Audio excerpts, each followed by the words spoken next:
चले बच्चों, good evening everyone. शुरू करें क्लास? हाँ जी, पक्का? फुल जोश? गुड। बच्चों एडमिशन चैप्टर पढ़ रहे थे, 3 टॉपिक कवर हो गए। 3 कौन से?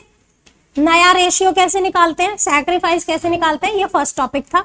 दूसरे टॉपिक में गुडविल की ट्रीटमेंट पढ़ी। तीसरे टॉपिक में क्या पढ़ा? रिजर्व्स की ट्रीटमेंट पढ़ी। चौथे टॉपिक में अब हम रिवैल्यूएशन ऑफ एसेट और लायबिलिटी पढ़ेंगे। बच्चों ये भी बिल्कुल सेम है जैसा पिछले चैप्टर में था, मेरे को नया कुछ नहीं सिखाना। चेंज इन प्रॉफिट शेयरिंग में जो पढ़ा था वही है। रिवैल्यूएशन अकाउंट बनाएंगे, एसेट बढ़ेगा तो क्रेडिट होगा, लायबिलिटी बढ़ेगी तो डेबिट एंड रिवर्स। ठीक है, फिर भी हम थोड़ा सा एक बार रिवाइज कर लेंगे ताकि आप हैंड्स ऑन हो जाए before going to questions. Set? पीछे okay. Revaluation of assets and liability ये 4th टॉपिक है बच्चों चैप्टर का। 3 टॉपिक हमारे हो गए। Assets are revalued and liabilities are reassessed at the time of admission of a partner. अब ऐसा क्यों करते हैं बच्चों? हम कोई बताना चाहेगा क्यों हम अपनी लायबिलिटी और एसेट की वैल्यू चेक करते हैं जिस दिन नया पार्टनर एडमिट होता है? चलिए एक एग्जांपल से आपको समझ में आएगा। मान लीजिए आपके पास कोई लैंड है जो आपने 5 साल पहले 10 लाख रुपए की 5 साल पहले 10 लाख रुपए की खरीदी थी। ठीक है, अब मे बी 1418 पे ले लेते हैं। 1423 पे आप एक नया पार्टनर एडमिट करने जा रहे हैं। ए बी सी पुराने पार्टनर है, अब नया पार्टनर आ रहा है डी। राइट, 5 साल में इस लैंड की वैल्यू इंक्रीज हो गई, से फॉर एग्जाम्पल 20 लाख रुपए हो गई 5 साल में। तो ये जो 10 लाख रुपए का गेन हुआ, क्या इस गेन में डी का कोई हक है? नहीं। यानी अभी तक जितनी वैल्यू बढ़ चुकी है उसमें सिर्फ एबीसी का ही हक है और वो गेन एबीसी को ही मिलना चाहिए। हाँ बोलो। सिचुएशन को रिवर्स करते हैं। आपने 10 लाख की लैंड खरीदी थी, अब वो 8 लाख की रह गई, तो ये जो 2 लाख का लॉस हुआ क्या उसे डी बेयर करेगा? नहीं। अगर उसे प्रॉफिट आप नहीं देंगे तो लॉसेस भी वो बेयर नहीं करेगा। तो आपकी एसेट और लायबिलिटीज में जो वैल्यू में चेंज हुआ है, जो आपकी बुक वैल्यू है और जिस दिन एडमिशन हो रहा है उस दिन जो चेंज हुआ है, चाहे वो प्रॉफिट है चाहे लॉस है, गेन है चाहे लॉस है, उसमें आने वाले पार्टनर का कोई हिस्सा नहीं है। इसीलिए हम क्या करते हैं, उसके आने से पहले जितना भी गेन लॉस हुआ होता है उसे कैलकुलेट करते हैं और पुरानों में बांट देते हैं। सिंपल है, लॉजिकल है। Let's read. Assets are revalued, liabilities are reassessed at the time of admission of a new partner, and profit and loss arising on that account is to be credited अगर profit है, debited अगर loss है, to the old partners in old ratio। इस चीज को याद रखेंगे, old partners and old ratio। ये जो गेन लॉस होगा पुराने पार्टनर को मिलेगा और पुराने रेशियो में बटेगा। The reason for doing so is that any increase or decrease in the value of asset and liability is before the period of admission। यानी डी के आने से पहले हो चुका ये जो भी प्रॉफिट लॉस हुआ। तो अगर प्रॉफिट है तो वो हकदार नहीं है उस प्रॉफिट का, अगर लॉस है तो वो बेयर क्यों करे? लॉजिकल है ना? ठीक है। Therefore it should have been shared by old partners, old ratio। इसको छोड़ देते। अब बच्चों यहाँ पे 2 सिचुएशन होती है अलग अलग। पहला कि पार्टनर्स रिवाइज्ड वैल्यू रिकॉर्ड करना चाहते हैं बुक में, दूसरा वो नहीं रिकॉर्ड करना चाहते। ये सब हमने पिछले चैप्टर में पढ़ा हुआ है, फटाफट रिकैप करते हैं। अगर वो चाहते हैं कि हम नई वैल्यू पे बैलेंस शीट बनाएं, यानी ये जो 10 लाख की वैल्यू है अब अगर 20 हो गई तो हम अपनी नई बैलेंस शीट में 20 लिखें। इन दैट केस ये लोग चाहते हैं कि हम रिवाइज्ड वैल्यू को रिकॉर्ड करें, तो क्या करेंगे? They will prepare a revaluation account. क्या करेंगे? रीवैल्यूएशन अकाउंट करेंगे। अब इसका फॉर्मेट हम देखेंगे। यानी कहने का मतलब जो 10 लाख रुपए आपने वैल्यू इंक्रीज करनी है उसकी एंट्री तो पास करनी पड़ेगी ना बुक्स में, जबरदस्ती तो इंक्रीज हो नहीं सकता। हर ट्रांजैक्शन के 2 इंपैक्ट होते हैं, ये पढ़ा था 11th में। सही बोल रही हो बच्चों? तो अगर आपको 10 लाख रुपए बढ़ाने हैं तो एंट्री तो करनी पड़ेगी। एंट्री कैसे होगी? लैंड को बढ़ाने के लिए लैंड डेबिट हो जाएगा 10 लाख, लेकिन क्रेडिट क्या करे? Revaluation. Double entry system of accounting है। अगर आप डेबिट कुछ कर रहे हैं तो there has to be equal amount credit. Am I correct in saying this? Revaluation account के थ्रू हम इसे पास करेंगे, ठीक है बच्चे, गुड। सो यहाँ पे लिखा है change in value of asset and liability is given effect through the revaluation account. मैंने ये लास्ट उसमें भी बताया था आपको जब हम पिछला चैप्टर पढ़ रहे थे। यहाँ पे बनाते हैं रीवैल्यूएशन, ये मेरा हैप्पी साइड है, ये कौन सा है, हैप्पी, और ये है सैड। हैप्पी हम कब होंगे, जब एसेट्स बढ़ेंगे और लायबिलिटी घट जाएगी तो हम हैप्पी हो जाएंगे। ह्यूमन टेंडेंसी है ना, कुछ फायदा होता है तो खुश हो जाते हैं। सैड कब होंगे, जब एसेट कम हो जाएंगे या तो लायबिलिटी। ये रिवैल्यूएशन अकाउंट है, यानी रिकॉन्स्टिट्यूशन के टाइम पे जितने भी गेन्स होते हैं वो यहाँ पे क्रेडिट हो जाते हैं, लॉसेज होते हैं वो डेबिट। सिंपल है बच्चे, गुड। यहां लिखा है increase in asset and decrease in liability credited, decrease in asset and increase in liability debited. Unrecorded assets are credited. Unrecorded assets क्या होते हैं, हो सकता है आपका कोई एसेट हो जो अभी तक बुक्स में रिकॉर्ड नहीं है, भूल गए हैं आप रिकॉर्ड करना, अब अगर आपको पता चलता है तो आप उसे क्रेडिट करेंगे, ठीक है। अगर कोई अनरिकॉर्डेड लायबिलिटी आपको मिलती है तो वो डेबिट हो जाएगी। जो भी प्रॉफिट या लॉस इस रिवैल्यूएशन में होगा किसको मिलेगा, old partner, old ratio. Simple है। चलिए यहाँ पे जर्नल एंट्रीज दे रखी है, इसको अपने आप हम समझ आ जाएगा जब हमें ये फॉर्मेट पता होगा। ये format of revaluation, increase in value of asset. मान लीजिए लैंड की वैल्यू अगर बढ़ी, आप रिवैल्यूएशन अकाउंट में क्रेडिट कर रहे हैं तो जर्नल एंट्री क्या बनी, land account debit to revaluation. अगर मशीन बढ़ी तो मशीन टू रिवैल्यूएशन। अगर डिक्रीज हो रहा है, यहाँ पे से फॉर एग्जांपल हम मशीन ले लेते हैं, रिवैल्यूएशन टू मशीनरी एंट्री हो गई, ठीक है। आपकी अगर लायबिलिटी डिक्रीज होती है, यहाँ पे हम क्या लिखेंगे, increase in value of asset and decrease in value of. मान लीजिए क्रेडिटर्स कम हो गए, 10,000 थे, 2,000 अब क्लेम नहीं करेंगे तो 8 ही रह गए। 2,000 का जो फायदा हुआ कहां पे आ जाएगा, इधर। सो एंट्री क्या बनी बच्चों, creditor account debited to revaluation. आप रिवैल्यूएशन में क्रेडिट कर रहे हैं तो क्रेडिट ही होगा रिवैल्यूएशन जर्नल एंट्री में, right. Same is the case अगर आपका क्रेडिटर बढ़ रहा है, सो एंट्री क्या बनी, रिवैल्यूएशन टू क्रेडिटर। सिंपल है, ओके। अगर कोई अनरिकॉर्डेड एसेट है यहाँ पे क्रेडिट हो जाएंगे, अनरिकॉर्डेड लायबिलिटी क्रेडिट हो जाएगी। एंट्री क्या बनी, unrecorded asset account debited to revaluation. कुछ भी एग्जांपल, मान लो कोई टाइपराइटर है या कोई वैन है, कुछ भी एग्जांपल आपको जो दिया हो वो डेबिट हो जाएगा, रिवैल्यूएशन क्रेडिट। अनरिकॉर्डेड लायबिलिटी की एंट्री क्या बनी, revaluation to unrecorded liability. Simple है। अब बच्चों ये जो कैश या बैंक आप देख रहे हैं ये क्या है, अगर रिवैल्यूएशन के एक्सपेंसेस होते हैं, इसको हमने पिछले चैप्टर में डिटेल में पढ़ा था, 6 डिफरेंट केसेस होते हैं इसके, है ना। अभी हम फिर से रिवाइज कर लेंगे। यानी कोई रिवैल्यूएशन के टाइम पे एक्सपेंसेस हो रहे हैं आपके, एज इन रिकॉन्स्टिट्यूशन पे एक्सपेंसेस हो जाते हैं, आप नया डीड बनाएंगे, आपको किसी की सर्विसेज लेनी पड़ेंगी, लॉयर को चार्जेस देने पड़ेंगे, राइट। सो ये सब जो खर्चे हो जाते हैं छोटे मोटे, वो यहाँ पे डेबिट हो जाते हैं। ये जो आप पार्टनर्स कैपिटल देख रहे हैं, इसके ब्रैकेट में लिखा है remuneration payable to the partner.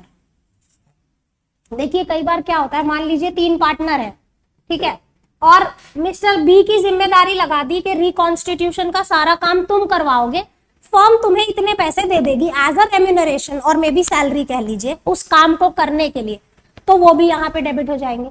क्यों, क्योंकि वो रिकॉन्स्टिट्यूशन के लिए होने वाला खर्चा है। सिंपल है। और पार्टनर के अकाउंट में जाके क्रेडिट हो जाएगा। तो एंट्री क्या बनी, revaluation to B's capital, correct. हाँ बोलो। अब ये जो प्रॉफिट या लॉस है, इसमें से एक ही पॉसिबिलिटी है, या तो प्रॉफिट होगा या फिर दोनों नहीं हो सकते। अगर क्रेडिट साइड ज्यादा है तो यू विल रीच प्रॉफिट्स, अगर यहाँ पे ज्यादा है तो आप लॉसेस पे पहुंच जाएंगे।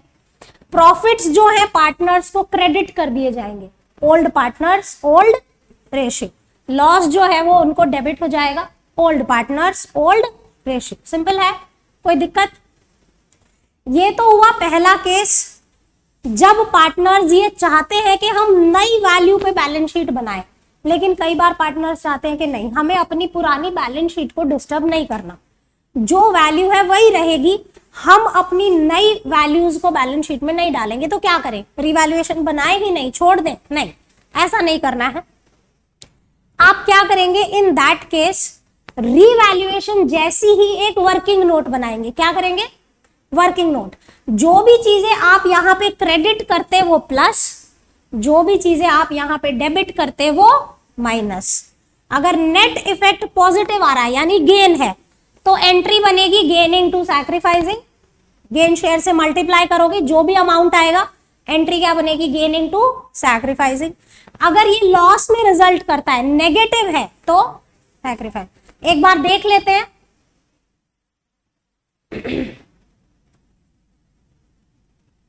Not to record revised values में क्या दिया हुआ है, समटाइम्स क्वेश्चन में ask not to disturb the balance sheet, in that case no revaluation, no revaluation नहीं बनाएंगे, ठीक है।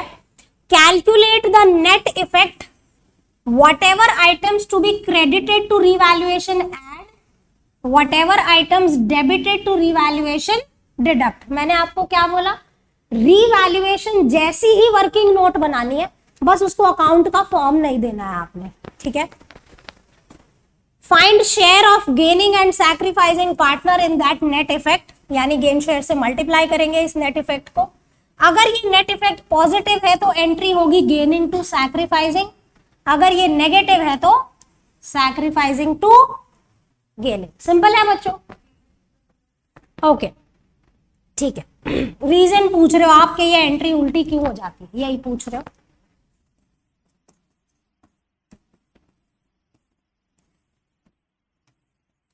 देखो, जब हम रिकॉर्ड करते हैं रिवाइज्ड वैल्यूज को, उस टाइम पे क्या करते हैं, जो भी हमारा पुराना गेन लॉस होता है एबीसी में बांट के खत्म कर देते हैं। से यस, कोई दिक्कत।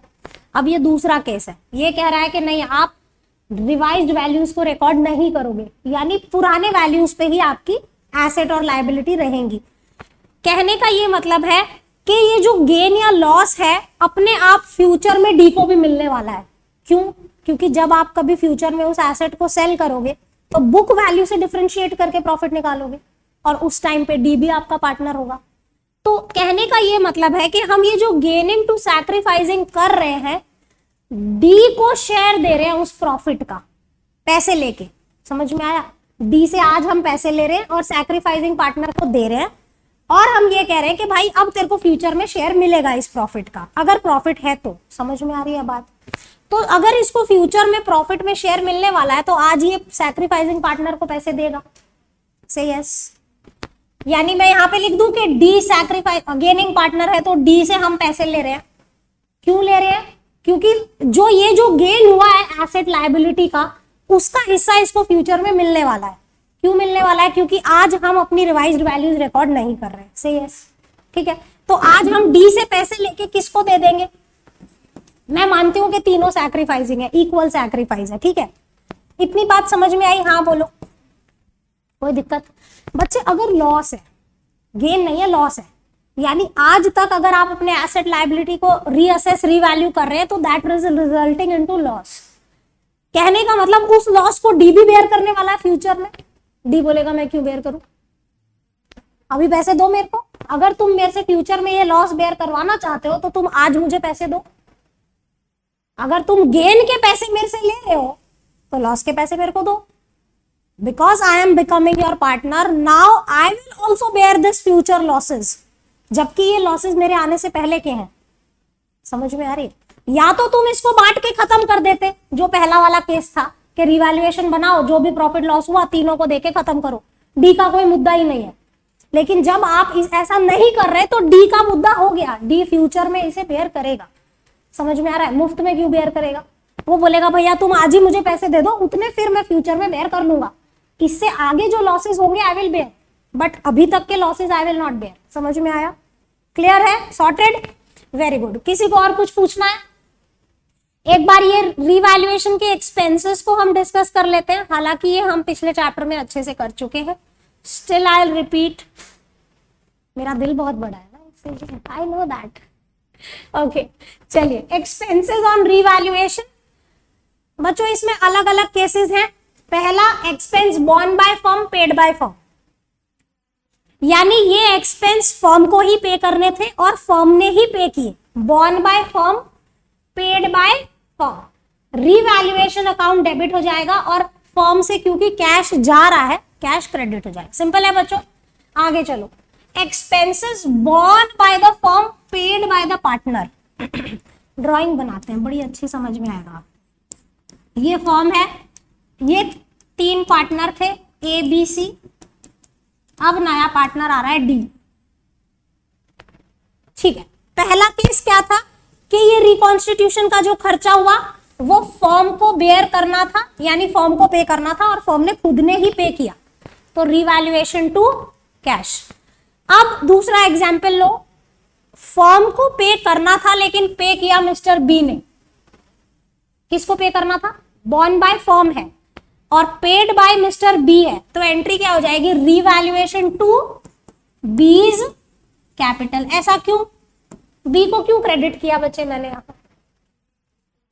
उसको देना है। अगर आज वो फर्म के बिहाफ पे कर रहा है तो कल आप उसे लौटाओगे भी। वो क्यों पे करेगा फर्म के बिहाफ पे? अपनी पर्सनल पॉकेट से, right? So being a liability, आपको फर्म को उसको लौटाना पड़ेगा, इसलिए क्रेडिट हो गया। Good. When remuneration is paid to the partner, ये तो सिंपल है कि अगर मान लो सारी जिम्मेदारी बी की लगा दी है और बी को बोला कि तेरे को 10,000 रुपए रेम्यूनरेशन देंगे, सारा काम तुम करो। सो फर्म के लिए खर्चा हो गया, रिवैल्यूएशन डेबिट हो गया और बीज कैपिटल क्या हो गया? क्रेडिट। से यस, कोई दिक्कत है? आगे चलो। Expenses born by the partner but paid by the firm. Case उल्टा है। हमारा डिसीजन हुआ था कि ये जितने भी रिकॉन्स्टिट्यूशन के खर्चे होंगे बी बेयर करेगा। कौन बेयर करेगा? बी, अपनी पर्सनल पॉकेट से। लेकिन पे किसने किया? फर्म ने पे किया। Borne by the partner B but paid by the firm. अब आप सोचो, फर्म पे कर रही है तो कैश तो घटा है, फर्म पे कर रही है तो कैश घट गया, यानी वो तो क्रेडिट होगा। फर्म पे किसके बिहाफ पे कर रही है? बी के बिहाफ पे, तो उससे वापस तो लेगी। मान लो क्रिश का कोई खर्चा हो, ये मेरे को ऐसा बोल दे कि मैम आज आप पे कर दो, बाद में मैं दे दूंगा, तो मेरा डेटर हो गया ना, मेरे को फिर से लेने पड़ेंगे ना। तो बी से पैसे लेने हैं हमें, बी इज कैपिटल, डेबिट हो जाएगा और क्योंकि हम पे कर रहे हैं हमारा कैश कम हो जाएगा। सिंपल है। Expenses born by the partner, paid by the partner. B को बेयर करना था, बी ने ही पे किया, तो हम क्या करें? ठीक है, no entry. Borne by partner, paid by partner की बच्चों कोई एंट्री नहीं होती। सिंपल है, याद रहेगा, important. Expenses born by one partner, paid by the another partner. B को बेयर करना था, फिलहाल के लिए सी ने पे कर दिया। डिसाइड हुआ था कि बी पे करेगा, लेकिन मान लो लॉयर से मिलने सी गया था, वो अपनी पर्सनल पॉकेट से पे कराया, तो क्या एंट्री होगी? बी टू सी। ठीक है बच्चों, लास्ट चैप्टर में मैंने बताया था, अगर किसी को याद हो इन 6 एंट्री का क्रक्स बता पाओगे? 6 एंट्री का एक क्रक्स बता पाओगे मेरे को? जो बेयर करता है वो डेबिट हो जाता है और जो पे करता है वो क्या हो जाता है? क्रेडिट। देखो, अगर फर्म बेयर करेगी तो रिवैल्यूएशन डेबिट होगा। फर्म का अकाउंट क्या होता है? फर्म के नाम से थोड़ी होता है, रिवैल्यूएशन होता है। तो फर्म बेयर करेगी तो रिवैल्यूएशन डेबिट हो जाएगा, फर्म पे करेगी तो कैश हो जाएगा। समझ में आ रहा है? इन 6 एंट्री का यही क्रक्स है, चेक करो। यहां पे बोला है born by firm, paid by firm, तो रिवैल्यूएशन डेबिट हुआ, फर्म का अकाउंट है, कैश भी फर्म का अकाउंट है, क्रेडिट हो गया। Born by firm, paid by the partner, debit होगा जो बेयर करेगा, यानी फर्म, रिवैल्यूएशन। पार्टनर क्रेडिट हो गया क्योंकि उसने पे किया था। तीसरा चेक करो, रेम्यूनरेशन पेड टू पार्टनर। यहां पे क्या है? फर्म इसको रेम्यूनरेशन दे रही है, यहां पे ये मैच नहीं हो रहा थोड़ा सा, रीजन बीइंग क्योंकि ये रेम्यूनरेशन दे रहे हैं, खर्चा नहीं है। फर्म रिकॉन्स्टिट्यूशन का खर्चा नहीं है, ये फर्म उनको एज अ सैलरी दे रही है कि भाई तू काम कर दे और तेरे को ये पैसे मिल जाएंगे। फिर भी फर्म बेयर कर रही है तो डेबिट हुआ, और पार्टनर को दे रही है तो वो क्रेडिट हो गया। अगला पढ़ो, expense born by the partner, paid by the firm. Born by partner, तो पार्टनर डेबिट हो गया, जो बेयर करता है वो डेबिट होता है। पेड बाय द फर्म है तो कैश क्रेडिट हो गया। समझ में आया? इसकी तो कोई एंट्री है ही नहीं। यहां पे भी देखो, जो बेयर कर रहा है वो डेबिट हो रहा है, जो पे कर रहा है वो क्रेडिट हो रहा है। 6 एंट्री का एक ही क्रक्स है। समझ आया? मैंने शायद यहां लिख के भी दिया हुआ है, रीवैल्यूएशन अकाउंट तभी डेबिट होगा जब फर्म बेयर करेगी, अदरवाइज रीवैल्यूएशन डेबिट होगा ही नहीं। सिंपल है। Whosoever bear the expense will be debited, whosoever pays the expense will be credited। ठीक है, कुछ नोट करना चाहते हो? सारा रिवाइज हो गया, याद आ गया पिछला चैप्टर? अगले चैप्टर में भी यही पढ़ना है, सेम है, again same things. So let's see, शायद मैम का दिल बड़ा हुआ उस टाइम पे तो फिर से रिपीट कर देगी। ठीक है मैम, दिल कैसे छोटा हो सकता है किसी का, है ना, बड़ा तो बड़ा ही रहेगा। एनीवेज चलो, किसी को यहां तक कुछ पूछना है तो बताओ, अदरवाइज फिर प्रैक्टिकल पे चलेंगे। पक्का सॉर्टेड है? पीछे सब सॉर्टेड है बच्चे? ये दो देखो, मैंने आपको बताया था रिकॉन्स्टिट्यूशन का जो आपका टॉपिक है पूरा, चाहे वो चेंज इन पीएसआर है, एडमिशन है, रिटायरमेंट है, डेथ है, चारों चैप्टर में ना ये सेम ही रहेगा। I will repeat the same thing, old partner old ratio, old partner old ratio. ठीक है, अब रिटायरमेंट में होता क्या है कि कोई छोड़ के चला जाता है तो ओल्ड पार्टनर में सारे आ जाते हैं और न्यू में कम हो जाते हैं, फर्क इतना ही होता है बस, बाकी ट्रीटमेंट सेम रहता है। ठीक है जी, कुछ और पूछना है? कुछ रेलेवेंट क्वेश्चन पूछना है किसी को? चले प्रैक्टिकल पे। गुड, चलिए थोड़ा बड़ा कर लेते हैं। Okay, pass journal entries for the following and admission on admission of a partner. Unrecorded investment existed 5,000, hence to be accounted। जी, अनरिकॉर्डेड इन्वेस्टमेंट्स हैं, अनरिकॉर्डेड इन्वेस्टमेंट टू रीवैल्यूएशन। ये पेन ज्यादा मोटा कर लिया क्या मैंने? ऑनलाइन बच्चों के लिए अच्छा हो जाए।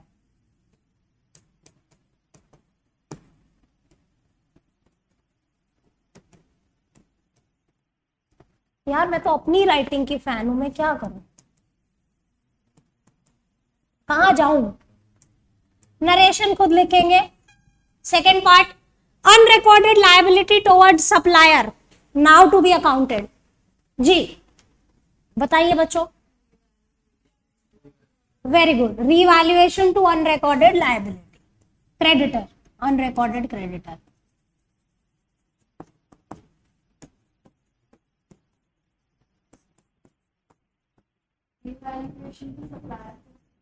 हाँ चले,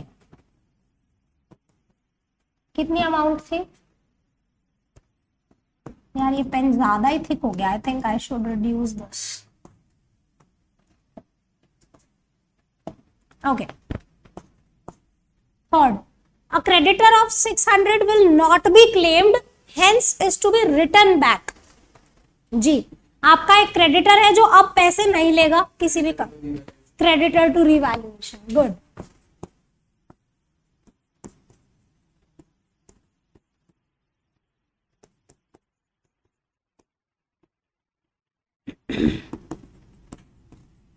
राधे राधे बोलो, राधे राधे, राधे राधे राधे राधे। नोट करो बच्चों फटाफट,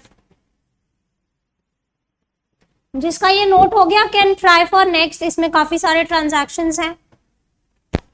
चलिए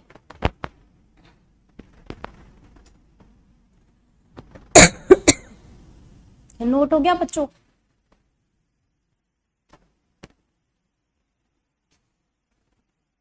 चलिए गुड, नेक्स्ट। मैं ये थोड़ा रखती हूं, अगर किसी का रिकॉर्ड करना बाकी भी है अभी। Question number 2. Let's read.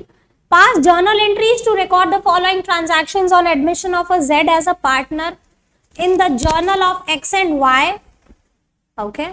X और Y पार्टनर है, अब Z का एडमिशन हो रहा है और XY का रेशियो 2:3 दिया हुआ है। The value of furniture is to be increased by 10,000. जी, furniture to revaluation. Good.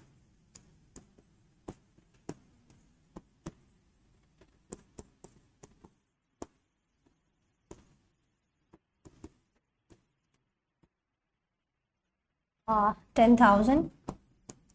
Narration लिखेंगे, being furniture revalued on reconstitution, being furniture revalued on reconstitution. Next, the value of furniture is to be increased to 40,000।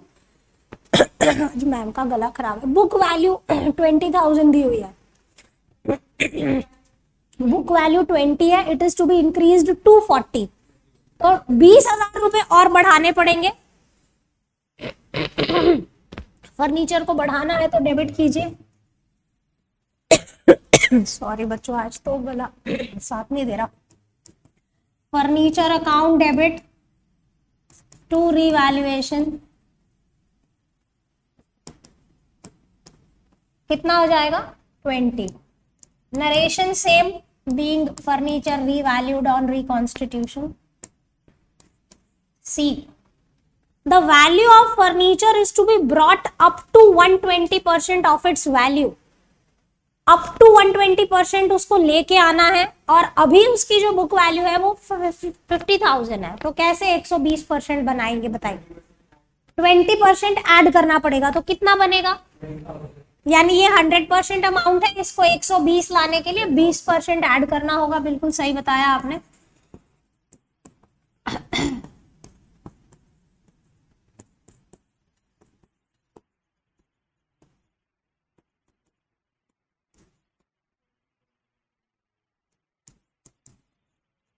Narration लिखेंगे being furniture revalued on reconstitution. Next, stock is under valued bye 10%। Under valued bye 10%, I repeat, stock is under valued bye 10% and book value given is 18,000। क्या करेंगे, कितना 10, 1,800 रुपए, गलत, ये 90% है, बिल्कुल सही बताया। ये जो वैल्यू गिवन है ये 90% है, तो अब आपको 100% कैलकुलेट करना होगा। आपको बताया गया है कि ये जो स्टॉक है 10% से अंडर वैल्यूड है, कहने का मतलब the value given is 90%, right. So मैं यहाँ पे अलग पेन से एक बार वर्किंग नोट लिख देती हूँ। अगर 90% अमाउंट 18,000 रुपए है तो 100% कितनी होगी, समझ में आया। या तो कर लो कि 10% कितनी होगी, तो डायरेक्ट आंसर मिल जाएगा। So this will come to 20,000, यानी एक्चुअल वैल्यू शुड बी 20 और अभी कितनी है 18, तो आपको कितनी बढ़ानी पड़ेगी। Stock account debited to revaluation 2,000। Very good. क्या बच्चों आपको ये लैंग्वेज समझ में आ रही है, ये क्या कहना चाह रहा है। ये गलती नहीं करना यादव जी, जो आपने एंट्री बताई ऐसी गलती मत करना प्लीज। दोबारा से बताते हैं बच्चे, इसको ध्यान से पढ़, ग्रामर के साथ पढ़। Stock is under valued bye 10%, यानी ये जो स्टॉक गिवन है ये 10% अंडर वैल्यूड है, कम हुआ 10%, यानी जो एक्चुअल वैल्यू थी उसमें 10%, तो ये जो वैल्यू है ये 90% हुई। सो 90% वैल्यू 18,000 है, तो 100% कितनी होगी 20,000। इसको 20 तक ले जाने के लिए 2,000 रुपए आपको बढ़ाना, सिंपल है।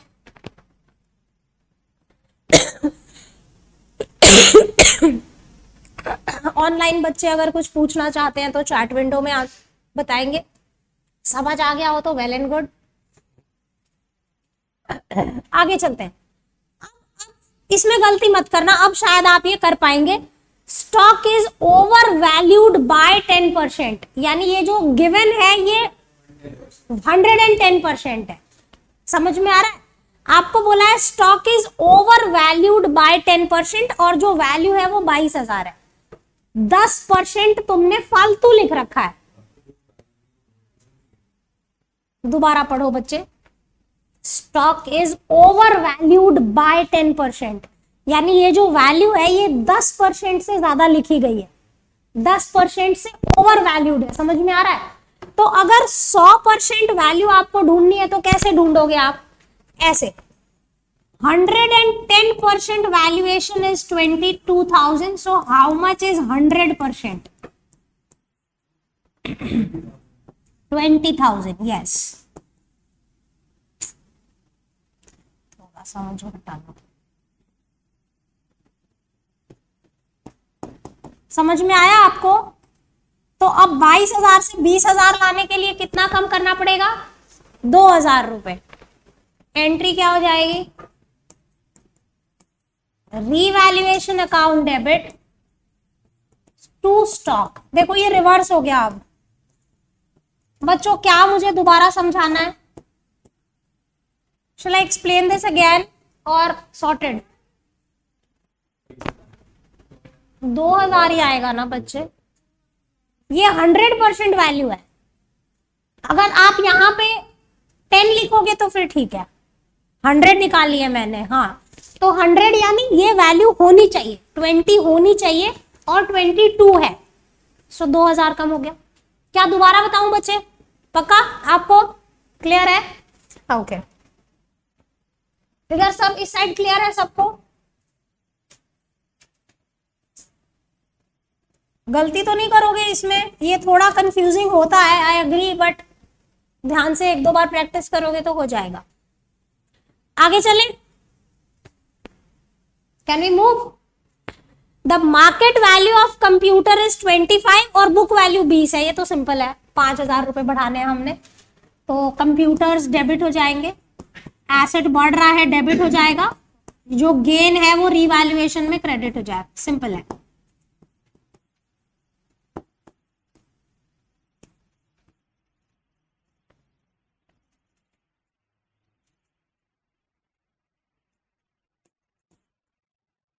Machine is to be taken by X for ₹80,000, book value 60 है। बोला है कि रिकॉन्स्टिट्यूशन जब होगा, ये मशीन जो है वो मिस्टर एक्स ले जाएंगे, 80,000 रुपए में ले जाएंगे, और इस बुक की, इसकी जो बुक वैल्यू है वो 60 है। बताइए क्या करोगे? एंट्री बताओ। Sorry what? Machinery to revaluation कितना? 20,000, और जो एक्स लेके गया उसका क्या? उसका कुछ नहीं, आधी एंट्री ठीक है, अभी आधा कुछ जोड़ना पड़ेगा। हाँ पूरा 80, हाँ partners capital to machinery, okay, very good, सही बताया। समझा कैसे बताया? एक बार तुक्का मारा, सच में समझ में आया? समझ तो आया पर समझा नहीं पाऊंगा, ओके। कुछ तो सोच के एंट्री बोली होगी बाबू तूने।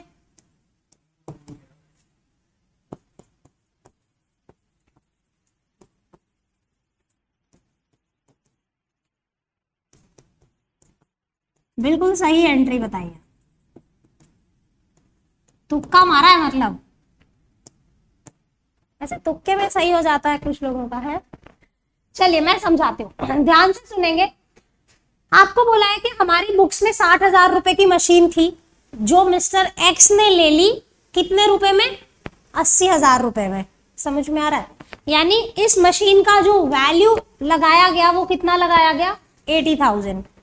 अब कैन आई से इस मशीन की वैल्यू हो गई 80,000 की, से यस, ठीक है। 80,000 रुपीज की मशीन एक्स ले जा रहा है, तो फ्री में तो दोगे नहीं, फॉर्म फ्री में दे देगी, हाँ बेटा ले जा, नहीं, वो उससे पैसे लेगी पार्टनर से, तो पार्टनर से अगर कुछ लेना है तो वो डेबिट हो जाएगा, से यस। 80,000 रुपए पार्टनर से लेने हैं, हाँ बोलो। 60,000 रुपए की जो बुक्स में मशीन थी वो हमने रिवर्स कर दी, खत्म हो गई, क्योंकि वो एक्स ले गया, अब बिजनेस में वो मशीन नहीं बची, हाँ बोलो। और 20,000 रुपए जो हमें गेन हो गया वो हमने रिवैल्यूएशन में क्रेडिट कर दिया। सिंपल है, कोई दिक्कत है? चलिए, अगर अभी भी किसी को समझ नहीं आया तो इसे अलग अलग तोड़ के भी आप कर सकते हो। कैसे? इसका वो क्या बोलते हैं, सेपरेट एंट्रीज बताती हूँ, कंबाइंड को छोड़ दो।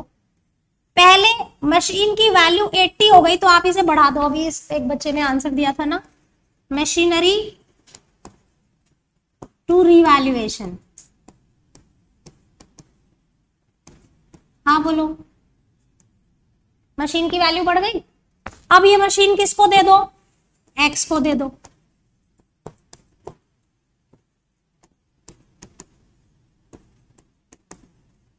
नेट करो, यही आएगा। पहले मशीन की वैल्यू मैंने बढ़ा दी, फिर वो मशीन उसको दे दी, तो अगर आप इसका नेट करोगे यू विल रीच हियर। अगर एक साथ समझ में आता है well and good, otherwise go with this. क्या मुझे दोबारा बताना है बच्चा party? Shall I explain this again or sorted? थोड़ा सा टेक्निकल है, आई अग्री। आज तो मैम का गला साथ नहीं दे रहा। Okay, 1/3 of the machine taken by Y for 30,000 and balance is revalued at 57600 और इस मशीन की जो बुक वैल्यू थी वो 72 थी। ध्यान से समझे, हम पहले वर्किंग नोट बनाते हैं फिर आपको बेटर समझ में आएगा। हमारी बुक्स में जो मशीन थी वो कितने की थी? 72,000। उसका 1/3 किसने ले लिया? Y ने। Y है ना? हाँ। और बाकी जो बचा वो रिवैल्यू कर दिया हमने। 1/3 Y ने ले लिया 30,000 रुपए में। इसका 1/3 कितना होता है? 24,000 रुपए। हाँ बोलो। 24,000 रुपए की मशीन Y ने ले ली कितने रुपए में? 30,000 रुपए में। दोबारा रीड करो। 1/3 of the machine was taken by Y for ₹30 and the balance is revalued। तो 72 का 1/3 कितना होता है? 24,000 रुपए। 24,000 की मशीन इसने कितने रुपए में ले ली? 30,000। 6,000 रुपए का गेन हुआ। पहले तो इसकी एंट्री करो। अभी जो किया था सेम यही वाला पोर्शन है, यानी Y's capital to machine to revaluation. पहले हम सिर्फ इसको ट्रीट कर रहे हैं, राइट? सो 30,000 हमें Y से लेने हैं। 24,000 की मशीन चली गई, 6,000 रुपए का गेन हो गया हमें। अब बचे हुए 2/3 का बताओ क्या करोगे? 2/3 के लिए बोला है इट इज रीवैल्यूड एट 576। ये कितना होता है 2/3? 48। 48,000 की जो मशीन बची उसकी अब वैल्यूएशन 57600 है। क्या करें? Machinery to revaluation. Very good. कितनी वैल्यू बढ़ गई? 97। कितना? 96। सिंपल है ना बच्चों? चलिए इतना नोट करें फिर आगे चलेंगे।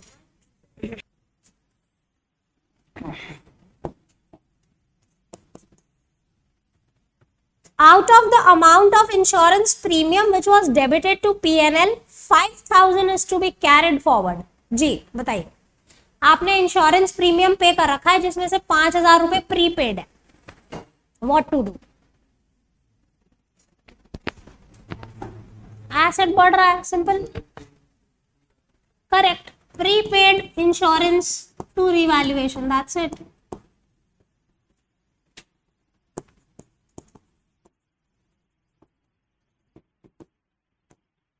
कितना?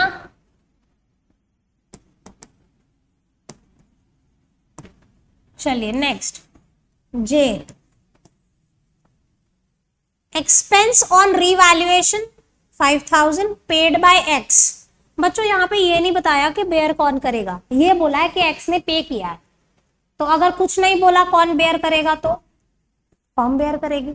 यानी ये केस क्या हो गया? Born by firm, paid by the partner. तो एंट्री बताओ। Revaluation to X capital. Very good.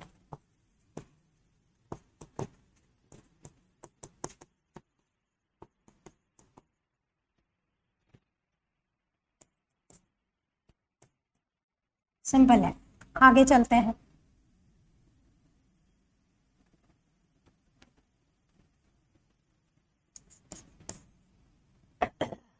A debtor whose due of 14,000 were written off as bad debts last year paid 10,000 in full settlement। Yes, good one। जी बताइए, कौन बताएगा? बताओ, कोशिश करो, कोई बात नहीं, गलत तो चलेगा। हाँ लो हट गए, बताओ।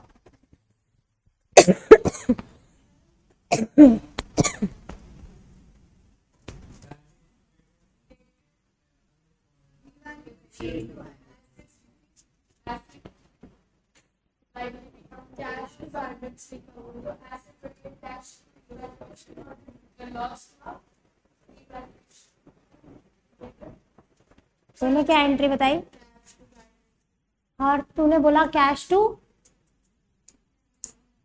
कंफ्यूज है तू, रहने दे।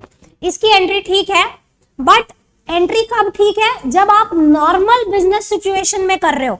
आपके जब कभी बैड डेट्स हो जाते हैं, आप क्या करते हो, उस डेटर को बुक्स में से खत्म कर देते हो। समझो, पूरे प्रोसेस को समझो, आपको बेटर क्लैरिटी आएगी, ठीक है। इस ट्रांजैक्शन को एक बार छोड़ते हैं, बैड डेट्स वाले उस पे आते हैं। Say for example, I sold something to Aniket, उधार पे, ठीक है, उधार पे सामान बेचा मैंने अनिकेत को। कितने रुपए थे, वही अमाउंट ले लेते हैं, 14,000 का। ये 2022 मार्च 22 में मैंने सेल किया था अनिकेत को, और ये पैसे नहीं दे पाया, ये क्या हो गया, इंसॉल्वेंट, पैसे देने में असमर्थ, राइट। इसने मना कर दिया कि मैम मेरे पास पैसे नहीं है, सॉरी मैं आपके पैसे नहीं दे पाऊंगा। अब 1 साल के बाद क्या हुआ, may be in April 23 it happened, Aniket मेरे पास आया और कहा कि मैम आपके जो पैसे पिछले साल मैंने रख लिए थे उसमें से 10,000 रुपए आप ले लो, मेरे पास इतने ही पैसे हैं। समझ में आया, सिचुएशन समझ में आई क्या है, ठीक है। शुरू से देखते हैं। मैंने पहले अनिकेत को सामान बेचा तो क्या एंट्री की होगी, Aniket account debit to sales, 14,000 रुपए का सामान बेचा। हाँ बोलो, अरे हाँ बोलो ना, इतना डिटेल में कौन टीचर पढ़ाएगा, पता नहीं क्यों पढ़ा रहे हो, मुझे ये भी नहीं पता, चलिए पढ़ा रहे हैं। बट पहले मैंने अनिकेत को सामान बेचा, एंट्री कर दी, अनिकेत डेबिट क्यों हुआ, क्योंकि मेरा डेटर है। अब मेरे को अनिकेत ने मना कर दिया कि मैम मेरे पास पैसे नहीं है, I am not going to pay, यानी मैंने अपने मन की संतुष्टि कर ली कि मेरे पैसे डूब गए। क्या हुआ, डूब गए, तो क्या एंट्री करी, बैड डेट्स हो गए मेरे, तो मैंने एंट्री कर दी bad debts account debited to Aniket. Aniket नाम का ये जो एसेट था मैंने अपनी बुक्स में से खत्म कर दिया बच्चों, से यस। मैंने मान लिया कि भैया तेरी किस्मत में नहीं थे 14,000 रुपए, जाने दो। बैड डेट्स मैंने डेबिट कर दिए। देखो पहले अनिकेत डेबिट हुआ, फिर अनिकेत क्रेडिट हुआ, यानी इसका अकाउंट तो बुक्स में से बंद हो गया, क्लोज हो गया। अब मेरी बुक्स में अनिकेत नाम का कोई इंसान नहीं है। से फॉर एग्जाम्पल 1 साल बाद अनिकेत बाबू आए और बोले ये लो 10,000 रुपए, क्या एंट्री करेंगे, कैश मुझे मिला, क्रेडिट हो जाएगा to bad debt recovered. To Aniket नहीं लिख सकते हम यहां, अनिकेत का अकाउंट हम क्लोज कर चुके। बैड डेट रिकवर्ड क्यों लिखेंगे, ये एक अनएक्सपेक्टेड इनकम है। मैंने तो मान लिया था ना मेरे पैसे गए, क्या मैंने सोचा था 1 साल बाद अनिकेत आएगा और बोलेगा ये लो मैम पैसे ले लो, नहीं सोचा था, राइट। ये तो कुदरत मेहरबान हुए मेरे ऊपर के मेरे 10,000 रुपए आ गए। Cash to bad debt recovered, यानी नॉर्मल बिजनेस सिचुएशन में जब कभी ऐसा होता है तो हम ये एंट्री करते हैं। यहां पे हो रहा है रिकॉन्स्टिट्यूशन। क्या हो रहा है, रिकॉन्स्टिट्यूशन के टाइम पे कोई भी गेन या लॉस होता है कहां जाता है,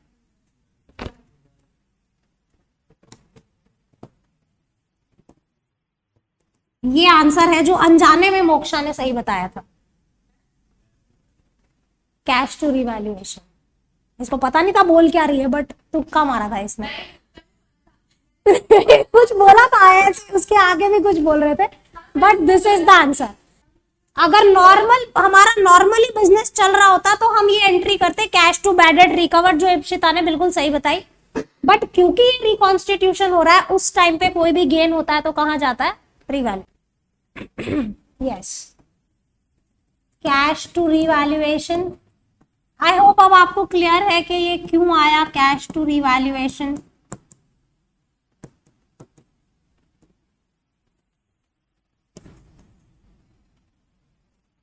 चलिए आगे, machine to be reduced by 25%, book value 1 lakh है जी, क्या कीजिएगा बताइए, रिवैल्यूएशन 25, कौन था ये, डंडे लगाओ, रिवैल्यूएशन टू मशीनरी 25। नरेशन खुद लिखना बच्चों, being machinery revalued on reconstitution.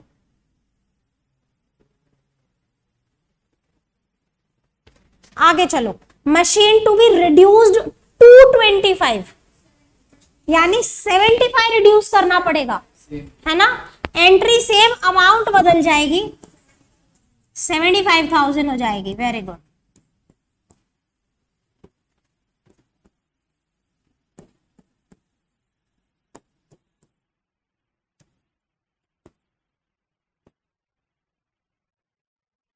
ये सिंपल है। Provision is to be created for doubtful debts at the rate of 5%, revaluation to provision.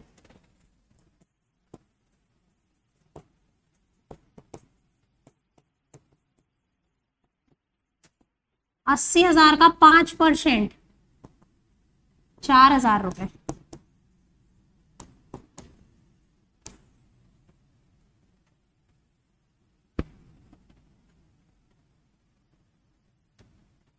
Unrecorded liability 3,000. Unrecorded liability.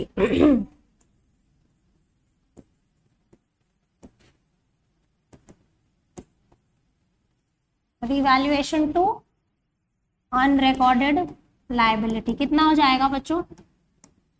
3,000। Simple था ये तो। अगला क्वेश्चन क्या है? अगले क्वेश्चन में not alter the book values है। आप इतना लिखें फिर हम चलेंगे।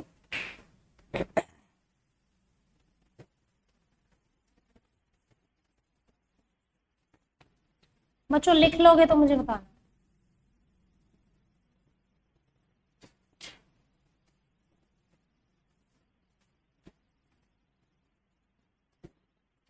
चलिए next.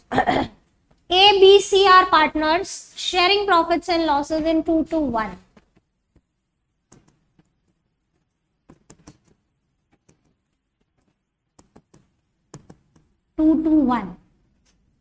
D was admitted with 1/5 share.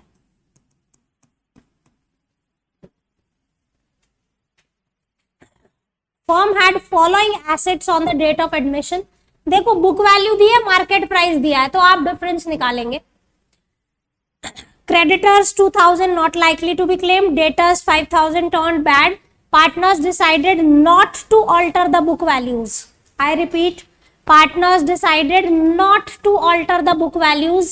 Past journal entry. बच्चों अगर हमें बुक वैल्यू चेंज नहीं करनी तो क्या रिवैल्यूएशन अकाउंट बनाएंगे? नहीं, रिवैल्यूएशन के जैसा वर्किंग नोट बनाएंगे। जो भी चीजें आप वहां पे क्रेडिट करने वाले थे वो प्लस, जो भी आप वहां पे डेबिट करने वाले थे वो माइनस, जो भी नेट इफेक्ट आएगा उसको हम गेन शेयर से मल्टीप्लाई करेंगे और एंट्री कर देंगे। गेनिंग टू सैक्रिफाइसिंग अगर पॉजिटिव है, सैक्रिफाइसिंग टू गेनिंग अगर नेगेटिव है। चलिए बच्चों यहाँ पे है ना डी एडमिट हुआ है, लेकिन किसने कितना सैक्रिफाइस किया ये नहीं बोला। So old ratio itself is a sacrifice ratio. Very good. चलिए सो हम पहले क्या करते हैं, नेट इफेक्ट निकालते हैं। Calculation of net effect.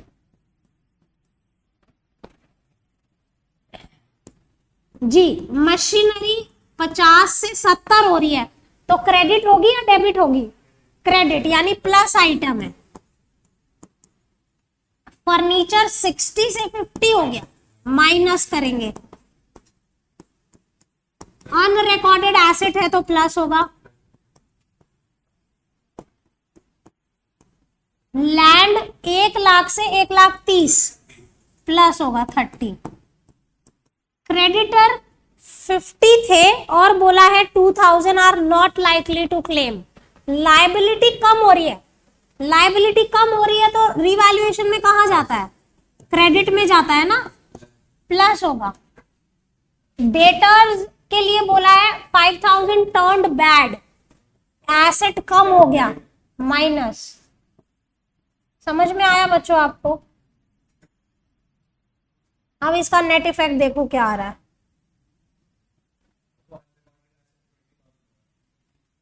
अच्छा ओके, बताइए नेट इफेक्ट बताइए बच्चों। सॉरी वो 2,000 लिख दिया था मैंने। हाँ जी 20 प्लस -10, यानी हम पहले प्लस वाले कर लेते हैं। 20, 20, 40, 70, 72 तो पॉजिटिव है, और 15 कितना रह जाएगा? 57, पॉजिटिव 57 है बच्चों। ठीक है, कैलकुलेशन तो ठीक किया है ना। अब आने वाले पार्टनर का शेयर कितना है इसमें? इस गेन में 57 में 1/5 गेन शेयर कितना है?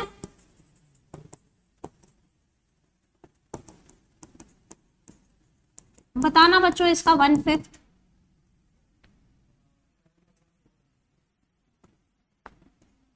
पक्का? ठीक है, एज यू से। गेनिंग टू सैक्रिफाइसिंग एंट्री करेंगे, क्यों?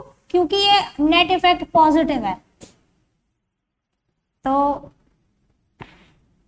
क्या है? गेनिंग पार्टनर डी है। This is not working. D is capital 111400 to A to B to C। बांटना बच्चों, old ratio itself is a sacrifice बोल रहे थे, 2:1 में बांटो।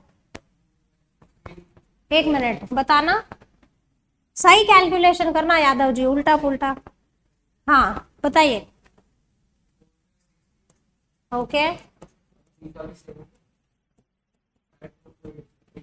कितना? ओके, एज यू से। क्या आपको बात समझ में आई? कैलकुलेशन ठीक है? सारे चेक कर लो एक बार। वैसे तो ठीक ही किया होगा बच्चे ने। हाँ, क्या कह रहे हो? यही है, राइट। बच्चों आपको क्लैरिटी हुई कैसे करना है रिवैल्यूएशन ऑफ एसेट और लायबिलिटी? ठीक है, आपको पता है हम लोग ग्रेवाल को एज अ असाइनमेंट घर पे सॉल्व करते हैं। हमारे 4 टॉपिक कवर हो गए हैं, छोटे क्वेश्चंस। तो आप घर पे असाइनमेंट के तौर पे टीएस ग्रेवाल सॉल्व करना शुरू करें। कोई दिक्कत है तो आप जब भी क्लास में आते हैं मेरे से पूछें, ठीक है। अगली क्लास से हम इस चैप्टर के फुल फ्लेज क्वेश्चन शुरू करेंगे। फुल फ्लेज में जहां रिवैल्यूएशन, कैपिटल और बैलेंस शीट, ऐसा भी हो सकता है जर्नल एंट्री का फुल फ्लेज क्वेश्चन करें। सो अगली क्लास में अब हम मिलेंगे with full fledge questions of admission. So that's all for the day. I hope you guys enjoyed and learned everything properly. Thank you so much for joining. Bye bye. Take care. आओ जो, हाँ, we'll see. ठीक है बच्चों, चलो bye. Thank you शांग, bye bye.